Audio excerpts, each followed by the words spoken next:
Hello, this is Holy Mountaineering. I am doing this spread for sphinxinsilence.tumblr.com. You are going to just have to trust me that I shuffled the cards and laid them out. I actually just recorded a video for you, but there was a little bit of a technical issue called having roommates and them banging on my door, so I had to start over. So this is the 4-card spread that I call the triangle spread or the pyramid spread. What's going on here is you have the most basic of shapes, the triangle, with a card in the center, and the triangle is the first geometric form you're going to come across with numbers. You can't make a shape from a 1, it's just a 1. You can't make a shape with a 2, the only thing you can do is draw a line.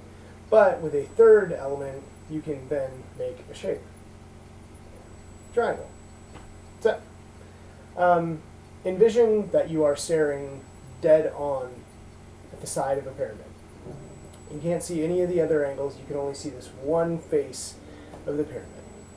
So, up here in the top, the peak, which is not completely necessary for the structure, but it is the part that sort of makes it the most beautiful or awe-inspiring. It's the very, connection at the top that makes them seem so majestic. Here we have the 5 discs worry. Like all 5s, this is the human number. If you stand up and stick your arms and legs out, you make a 5-pointed star. So this is the sort of the human effect on the material world, which is worry. Sounds about right, huh? Astrologically, this is Mercury in Taurus. Mercury is the intelligence, the communication, the magician aspect that wants to create. And Taurus is the earth sign of really hard, laborious, material world-like work in this context specifically. And so this is sort of the worry, the stress that you are going to get stuck doing drudgery and things that you don't want. Your talents are going to be wasted. But that's just a thing that we think. That is just a human worry. It's neither here nor there. We are limited as we are as humans, but you can also transcend almost everything that you think is a roadblock. It's just... So, these 2 cards are the base of the pyramid, the connection to the earth, the grounding element of the spread. On the right side, we have the Ace of Cups, the root power of water, motion, intuition, connectedness. Think seasonal flood. This is the floodgates opening and the land being sort of washed away and cleared out. But all of that water brings all of these nutrients that are very good for your land. But it'll wash away things that aren't held down very strong, which is good. So, on the other side here, we have the Princess of Wands. This is the earthy part of fire. This is the fuel for the fire, if you will. I like to call this the Don't Burn Out card. So, think that you have a specific amount of wood for a night that you want to have a fire. You need to have a fire. So you can start a huge, crazy bonfire and burn it all up very briefly, or you can hold on to it and then pace it throughout the night so you have an energy source that lasts all night. In your activities and your behaviors and what you're actually going out and doing, the wands aspect, this is you. There's only so much of you, so don't throw everything into the fire all at once. Pace yourself for what you need to do. That doesn't mean don't do it any less strong, but don't go so hard that you are exhausted and over it by the time you get to what you're trying to do. Or you burn out before you run out of gas before you get there because you're driving 90 miles an hour the entire time. So that might not even be how cars work. I haven't really driven in a billion years.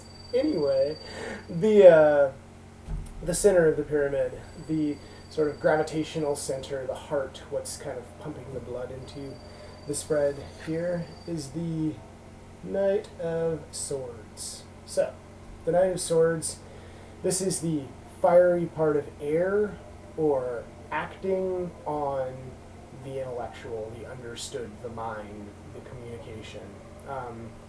So, this is a very determined knight who has a fixed point. He has a thing that he's figured out what it is that he's trying to do, and then he is throwing all available force toward that direction. This is the idea of not splitting up, your mind into a bunch of different directions. This is about really going forward with one thing. This is taking all of your forces and marching in one direction instead of sending like some here and some here and some here. This is being focused, singularly focused on a thing, on something that you're trying to do. So, the basic outline here is that worry not about money and material world stuff. We all do what we can. As long as you're doing what you can and making sure that the basics are taken care of, the rest of it just comes. It's just something that you work on constantly.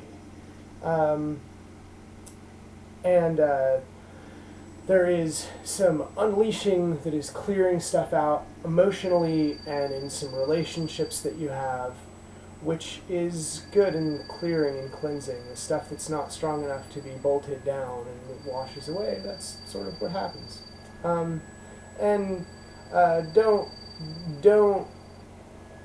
Don't party so hard, don't work so hard, don't do anything so hard that you burn out and you just stop wanting to do it.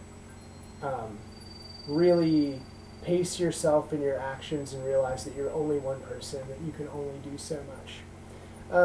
And the central idea here is don't split things up right now. You should be focused on one large point, one large thing that you are trying to do. And I am sure that you know what that is better than I do. But my guess would be it's something probably like material world-ish, but also could have to do with connection, relationship stuff.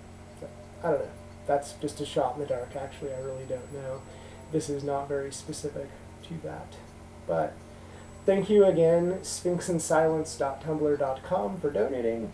And I am Holy Mountaineer, and my real name is Tim because I feel way too fucking silly saying that.